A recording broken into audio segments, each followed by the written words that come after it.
Grove of Long Island, please put your hands together for him. Come on, guys.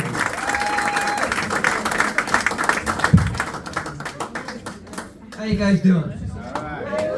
Now, I know you guys are looking at me and you're wondering, what is this guy? An accountant? A doctor? God forbid, a politician? Nah. I do disaster management. I'm a divorce lawyer. Now, people do ask me, how can I gain from other people's pain? And I say, you gotta look at it from my perspective, which currently is inside of Mercedes. Look, it's not that I lack sympathy. It's just that I hear the same things over and over again. I have people coming into my office for 1, 2, 3, 4 divorces. Last week, this woman came into my office and she had her 5th divorce. I was so ticked off. And she brought a punch card. It's gonna be free. Let's go, guys. And I will tell you something. I hear stupid people saying stupid things to me all the time. But as I've gotten older, I've gotten a little more patient. So now when I hear something really stupid, I just bite my tongue and say, yes, Your Honor.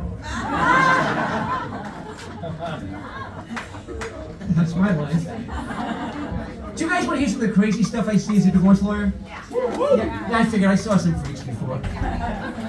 Okay, so this guy came into my office, and he was like, dude, my ex is accusing me of taking a sex video without her permission. But if you look at the video, she smiled at the camera. And I'm thinking to myself, oh crap, not another homemade sex video. I will tell you something. There is nothing as morally demeaning as watching a sex video between truly ugly people. Well, the guy must have seen the look of disgust on my face. So he said, no, dude, you're gonna love it. She looks just like that character from Seinfeld. Something, okay, Elaine, I can deal with that. He was right. Looked just like that character from Seinfeld. Newman. Yeah, Newman. So, then this woman came into my office crying her eyes out because her husband was a drug addict. I didn't see it coming. Donna, you met him in rehab. Now, my oldest manager, Maria, she had her own really vicious divorce. And in fact, for years, I thought her ex-husband's first name was Anthony the Dick. She got this massive crush on one of my clients, who's a doctor. And last month, she actually got her wish. She got him inside of her. Took a triple bypass. By the way, she hates that joke. She never comes to my shows. Now, my law partner, George, when he was young, 6'3", Greek god-looking of a guy, 180 pounds, solid muscles, smoldering black eyes. Now, at 60, he's 5'3", balding, wears glasses. He came over the other day, put his arm around me and says, now I finally understand your struggle.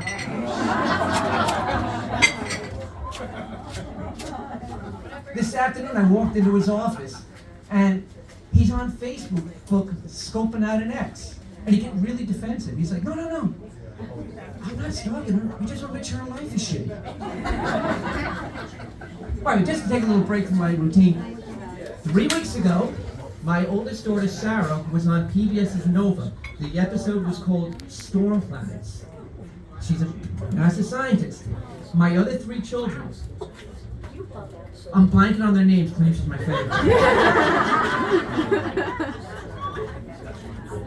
And my 4 kids are out of the house now, so my wife got us 4 birds. Any bird owners here? Okay, the bird owners, you guys know what I'm about to say. Okay, let me tell you for people who don't own birds. Birds, okay, they scream in your ear, they steal your food, right? And they crap on you. It's like my kids never left home. What kind of bird do you have? How big a pair? Okay, all right. I got 2 green-cheeked condors, which are small parrots, and 2 cockatoos. And here's the thing about birds: if it looks like a perch, it's a perch. So my shoulder, my glasses, my nose. All right. I had to give up watching porn.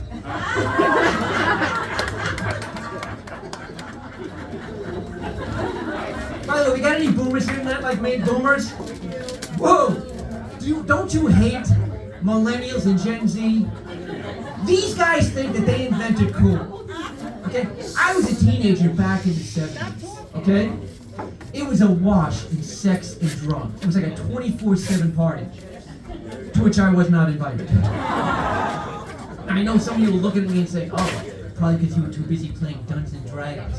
No, it wasn't. That didn't get popular until '85.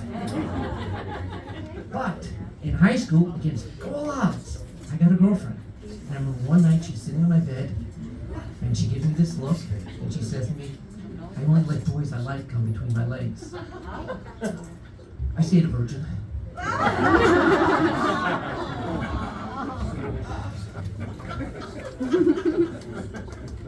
Shifting topic. Any white guys here interested in Asian women? Come on, hold up on it. All right, we got a couple. All right, for those of you who don't know this, when a white guy's got this thing for an Asian woman, it's called yellow fever, okay? And I have discovered the cure. It's called marriage. There you go. Last week marked my 36th anniversary with my Japanese wife. No, don't applaud, don't give me any, none of that. I am so tired of guys coming up to me and saying, oh, you're married to a Japanese woman, you're so lucky, they're so docile and submissive. Yeah, they learned it by a walk. When we were first dating, my wife had a pet name for me in Japanese that she said meant beloved sweetheart, Chisai Enke. I got suspicious though when she used it around her mom, who started laughing hysterically. So I asked a buddy of mine who was Japanese what it meant. He said, dude, it means tiny penis.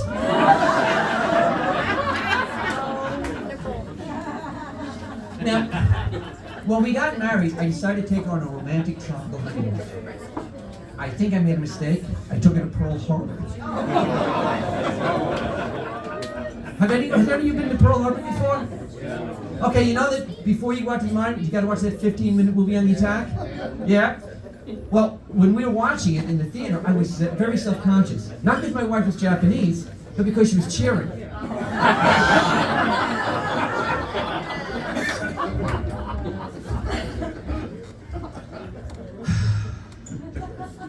She, by the way, she's been in this country since 1985, and her English is still a little shaky. And I do have to correct it from time to time. A few weeks ago, we were out with another couple, and she made a really sarcastic kind of comment to me. And then she laughed and said, I'm just teasing at you. And I corrected her. I said, honey, it's not I'm teasing at you. It's I'm emasculating you. Well, as I said, we just last week celebrated our 36th wedding anniversary. And I asked her, well, don't, please. I think we've already been over that ground, right? So, I asked her, I said, honey, I know what I've gotten from you for the past 36 years. Great wife, great mother to our kids. Now, what did you get from me for the past 36 years?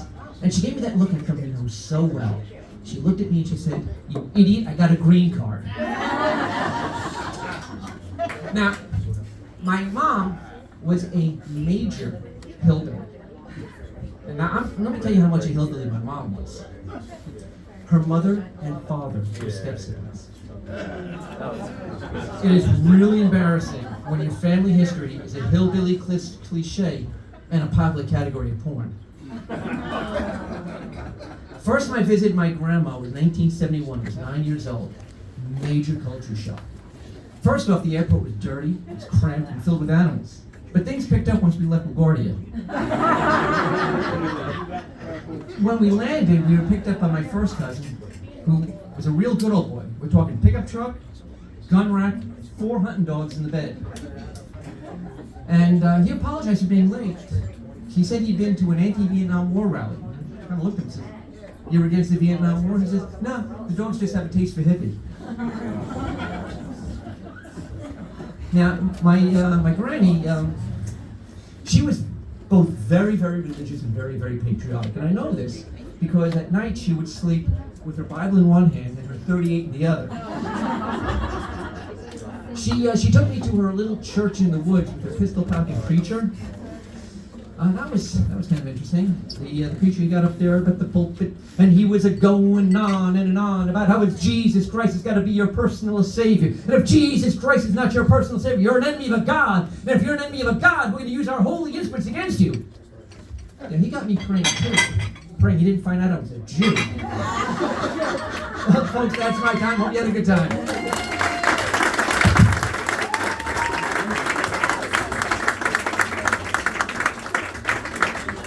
Give it up for Gary, guys.